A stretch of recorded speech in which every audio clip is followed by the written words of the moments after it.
Hello there. In this video, I'm going to present some arguments against the claim that the free market distributes benefits according to how much they're deserved. Now, I can't quite argue that these arguments succeed in justifying their conclusion, since they rely on some empirical premises that we simply can't justify from the armchair, but I do think these premises are pretty plausible, and I think to deny them is to deny common sense. So I do think these arguments represent a pretty compelling response to desert-based arguments in favor of the free market. Now, these sort of desert-based arguments, saying stuff like, if you work hard and do the right thing, the free market will reward you, and if you're lazy and don't work hard or you do the wrong thing, you won't be rewarded, these are not the only or even the most common arguments in favor of the free market. In fact, it's probably more common for typically libertarians and conservatives to instead defend the free market on grounds of entitlement, or what you have a right to. In other words, they would say that any interference with the free market constitutes a violation of people's rights, their property rights, that sort of thing. And none of the arguments I'll be considering in this video will address those entitlement-based arguments. I think there are some good responses to those, but for the purpose of this video, we'll only be addressing the desert-based arguments in favor of the free market. All right? In particular, I'll be arguing that the free market does not distribute benefits according to how much they're deserved. Okay, now before I get to the arguments, it's worth saying a bit to clarify the concept of desert. All right? If people truly deserve anything at all, then people deserve benefits for things that are within their control, including hard work, effort, making sacrifices, doing the right thing, etc. And people do not deserve benefits for things that are outside of their control, including position of birth, right? The family or economic class you're born into, the opportunities you have available to you, genetics, luck in general, etc. Now, one sort of response to desert-based arguments is to challenge the very notion of desert itself, or to argue for a form of skepticism about desert, right? Maybe desert presupposes some sort of controversial free will that we've got no good reason to believe exists. And while I'm pretty sympathetic to such forms of skepticism, I won't be making that sort of argument in this video. Instead, I'll be assuming there is something to the concept of desert. In other words, people do deserve benefits for certain actions and don't deserve benefits for others. And instead, we'll be seeing how the free market fares given that assumption. All right. Now, one more thing worth clarifying. There's a difference between the concept of desert and the concept of entitlement, or what you have a right to. You can have a right to something that you don't deserve, and you can deserve something that you don't have a right to.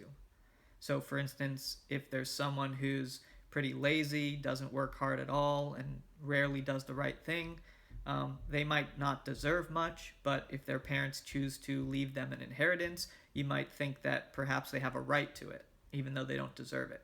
And if there's someone else who works very hard and does the right thing often, you might think they deserve a lot of benefits, but perhaps due to bad luck, they simply don't receive much benefits. You might think that they deserve more than what they have, although they might not have a right to it. You know, they might not have a right to go take some of the inheritance money from this lazy person, even if they deserve it. All right, so it's worth keeping these two notions separate. It's sometimes tempting, if I make a claim about what people do and do not deserve, to instead interpret that as a claim about what people do or don't have a right to. But in this video, I won't be making any claims about entitlement. I won't make any claims about what people do or do not have a right to. I'll only be making claims about what people do and do not deserve. Okay, so let's get to the central claim of this video. This is, the free market gives people what they deserve. All right, now I'm going to be arguing against the central claim.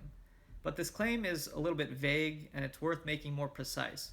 So what I've done is I've got three interpretations of the central claim that a proponent of the free market might have in mind in making it. Okay, so here's interpretation A. The free market distributes benefits perfectly according to desert. Interpretation B is the free market distributes benefits approximately according to desert. And interpretation C, the free market distributes benefits according to desert better than any alternative economic system. Now, I'm going to be arguing against all three of these interpretations. All right, I think they're all false. I'm first going to present 3 arguments against the first 2, and then I'm going to follow that up with 2 arguments against this final interpretation. Okay? So, let's get to the first argument. This one I call the argument from Luck. Premise 1. If the free market distributes benefits perfectly or approximately according to desert, then luck plays no role or only a small role in determining outcomes in the free market. Premise 2. It's not the case that luck plays no role or only a small role in determining outcomes in the free market. Conclusion. So, the free market does not distribute benefits either perfectly or approximately according to desert. Now, the idea behind the first premise is this, right? As you recall, the benefits you get as a result of luck are not truly deserved, right? You don't truly deserve them because they're a result of something that's outside of your control. So if luck were to play more than a small role, right? If luck were to play a moderate or large role in determining outcomes, then a moderate to large portion of the benefits that result would be undeserved.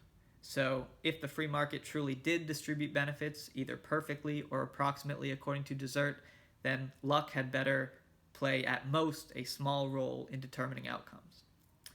And then the second premise simply denies that. It says it's not the case that luck plays no role or only a small role in determining outcomes in the free market.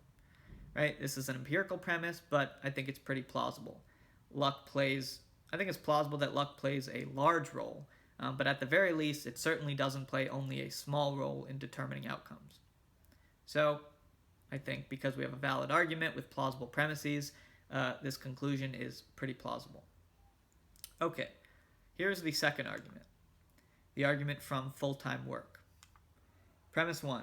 If the free market distributes benefits either perfectly or approximately according to desert, then any person in the free market working full-time making $30 million a year either necessarily or typically works 1,000 times harder than an equally virtuous person working full-time making $30K a year. Premise 2. It's not the case that any person in the free market working full-time making $30 million a year necessarily or typically works 1,000 times harder than an equally virtuous person working full-time making $30K a year. Conclusion. So, the free market does not distribute benefits either perfectly or approximately according to desert. Now, the idea behind this first premise is this. We're keeping constant one of the factors that's relevant to what you deserve, namely how virtuous you are, how much you do the right thing, and we're instead focusing on the other aspect, right? How hard you work. We're also assuming that those are the 2 factors that are relevant to desert. That might be a bit of a simplification, but it seems good enough, right? Now, this argument is saying if you have 2 equally virtuous people, then if one of them is receiving 1,000 times the benefits of the other, then if rewards or benefits were really being distributed either perfectly or approximately according to desert, then necessarily or typically the first person should be working 1,000 times harder than the second person, right? Now, one possible worry with this premise is that just because you're receiving 1,000 times the dollar amount as someone else doesn't mean you're necessarily receiving 1,000 times the benefits, since money does have diminishing marginal utility. But I think we could tweak the premise to get around this. I think this premise is approximately true. It's good enough as is, right? And now the second premise is simply denying that this is the case. It's not the case that when you have a pair of people who are equally virtuous and the first is receiving 1,000 times the benefits of the second and they're both working full time, it's simply implausible to think that either necessarily or typically the first person is working 1,000 times harder than the second person. Again, I think to deny this is just to deny common sense, right? You might have some cases where one person is making a lot more than someone else and they're also working a lot harder, but it's certainly not true that necessarily this first person is going to be working 1,000 times harder, nor does it seem true that it's even typically the case, okay? So again, we have a valid argument with plausible premises. I think this conclusion is pretty plausible. So let's get to the third argument. The argument from position of birth / genetics. Premise 1. If the free market distributes benefits either perfectly or approximately according to desert, then any person with a trust fund and good genetics, and any person born in poverty with bad genetics who put in the same amount of work and are equally virtuous will either necessarily or typically achieve roughly the same results in the free market. Premise 2, it's not the case that any person with a trust fund and good genetics, and any person born in poverty with bad genetics who put in the same amount of work and are equally virtuous will necessarily or typically achieve roughly the same results in the free market. Conclusion, so the free market does not distribute benefits either perfectly or approximately according to desert. Now, the idea behind this first premise is that now we're holding constant all of the factors that are relevant to desert, right? How virtuous you are, how much you do the right thing versus the wrong thing, and how hard you work. We're holding those constant, and we are imagining that we have a pair of people, one of whom was born into fortunate circumstances, right? They are born and they have a trust fund and they have good genetics, and the other person was born into unfortunate circumstances, born into poverty, and they have bad genetics. And if the free market truly did distribute benefits either perfectly or approximately according to desert, then since we're holding these people's virtue and hard work constant, these two people should either necessarily or typically achieve the same results, right? And now the second premise is simply denying that. It's saying it's not plausible that when you have this pair of people, equally virtuous and work equally hard, when the first person has these advantages and the second person has these disadvantages, it's simply not plausible to think that these two people will either necessarily or even typically achieve the same results, right? And so again, I think we have a plausible conclusion given that we have a valid argument with plausible premises. Okay, let me briefly summarize what I've done so far. We had this central claim that might be made by a defender of the free market on grounds of desert. They might say, look, the free market gives people what they deserve. And we had various interpretations of this claim. Interpretation A, the free market distributes benefits perfectly according to desert. And interpretation B, the free market distributes benefits approximately according to desert. And we had three arguments against these two interpretations. The argument from luck, from full-time work, and from position of birth / genetics. Okay? Now I think interpretation A is especially implausible. I think even if you are a defender of the free market on desert-based grounds, even you probably wouldn't want to maintain A. I think the only way to maintain A, to claim that the free market gives you exactly what you deserve, is if you believe in some sort of a god who frequently interferes in the world to make sure that however much hard work you put in and however much you do the right thing, you get rewarded exactly in proportion to that, right? Exactly in proportion to what you deserve. Absent any sort of divine intervention, it's simply implausible to think that, the free market will be giving you exactly what you deserve. So B is making a somewhat weaker claim, and so it's certainly more plausible than A, but I still think it's pretty implausible, especially in light of the arguments we've had against it. So I can imagine now a defender of the free market conceding, yes, you're right, the free market doesn't distribute benefits either perfectly or approximately according to desert, but no economic system does, right? You might think, look, there's no economic system out there that can ensure that rewards are distributed either perfectly or even approximately according to desert. This defender of the free market might go on to claim that, but the free market does the best possible job at this out of all possible economic systems. In other words, they might move to defend interpretation C.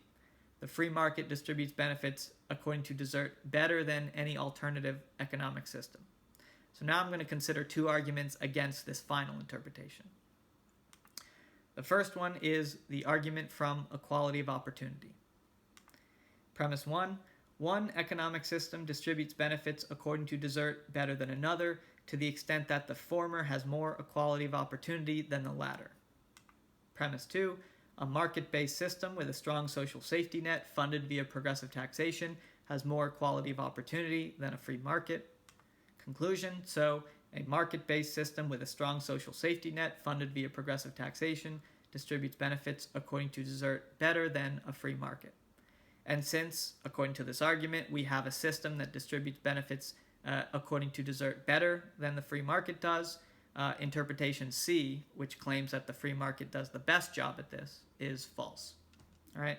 Now, I don't mean to suggest that the market-based system with a strong social safety net funded via progressive taxation is the system that does the best job relative to desert. But all we need is a single system which does a better job at distributing benefits according to desert than the free market in order to refute interpretation C, right? Again, interpretation C says the free market does it best. So if we have even a single system which does it better, we've refuted interpretation C. Okay, so let's think about the idea behind these premises. Recall that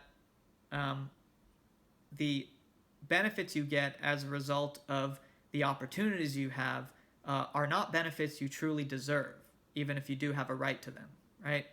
What opportunities you have is not something that's within your control, and so the benefits that are a result of these opportunities are not truly deserved. Okay, so that's the idea behind this first premise. Insofar as we can make opportunities more equal, we're going to be reducing the amount of benefits that are a result of something that's outside of your control, namely the opportunities that are available to you. Okay, now the second premise is just an empirical claim, but I do think it's pretty plausible, right? And I think that's because having a safety net, right, having your healthcare and education and your basic needs met, these affect what opportunities you have in life. So in a market-based system where everyone's basic needs like this are met, there's going to be more equality of opportunity than in a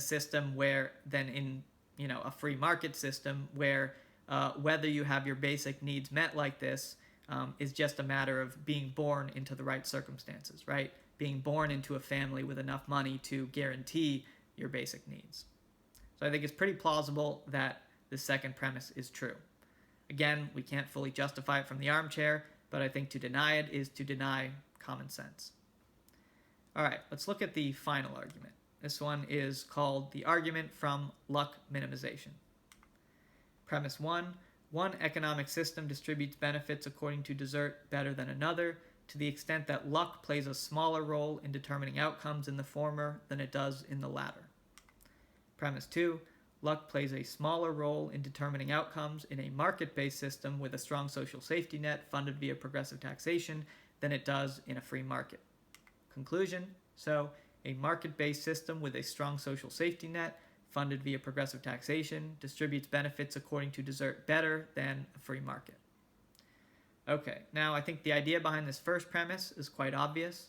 As we've already gone over, the benefits that you get as a result of luck are not truly deserved, again, even if you do have a right to them. Luck is entirely outside of your control, so any benefits that are a result of luck are not things that you really deserve. So to the extent that we can minimize the role that luck plays in affecting outcomes, we're going to be having a system which distributes benefits more in accordance with desert. Now, this second premise is once again just an empirical claim, but I do think it's pretty plausible, right? Luck plays a smaller role in determining outcomes in a market-based system with a strong social safety net funded via progressive taxation than it does in a free market. And that's because the benefits that you get in life, a large part of that will be a result of whether you had your basic needs met growing up, whether you had your healthcare, education, etc. taken care of. And so in a free market, whether you have that is largely a function of luck, whether you're born into an economically secure situation. Whereas in a market-based system with a strong social safety net funded via progressive taxation, everyone's healthcare, education, etc. Will be taken care of. And so once your basic needs are met, you can go out to work as hard as you can and do the right thing and be rewarded for those sorts of actions and not be stifled simply as a result of bad luck, as a result of not having your basic needs met, right? Not getting a good education or not having health care will severely impact the benefits that you get in life, and that's going to be largely a result of luck, in the free market. Okay, so now let's summarize. All right, we had this central claim that might be used by a defender of the free market, right, who's appealing to desert. The free market gives people what they deserve. And we had three interpretations of this central claim. Interpretation A, the free market distributes benefits perfectly according to desert. Interpretation B, the free market distributes benefits approximately according to desert. And interpretation C, the free market distributes benefits according to desert better than any alternative economic system. And we had three arguments against the first two interpretations. These were the arguments from luck, from full-time work, and from position of birth/genetics. And we had two arguments against interpretation C, the arguments from equality of opportunity and from luck minimization. And so because they were all valid arguments with highly plausible premises, I think they make a pretty plausible case against this central claim, against the claim that the free market gives people what they deserve, or against all three interpretations of the central claim. And so when someone defends the free market and says it gives people what they deserve and objects to any interference, such as redistribution, by saying that you're taking from the deserving and giving to the non-deserving, I think the short response is no, we're actually taking from the non-deserving and giving it to the deserving, because we're taking it from the lucky, right, people who have benefits as a result of luck, and we're transferring it to people who have gotten unlucky, who lack benefits purely because of luck. All right. Now, again, I think these arguments are pretty compelling, but if you don't, if you think there is some flaw, then I wish you good fortune in the culture wars to come. And now it begins.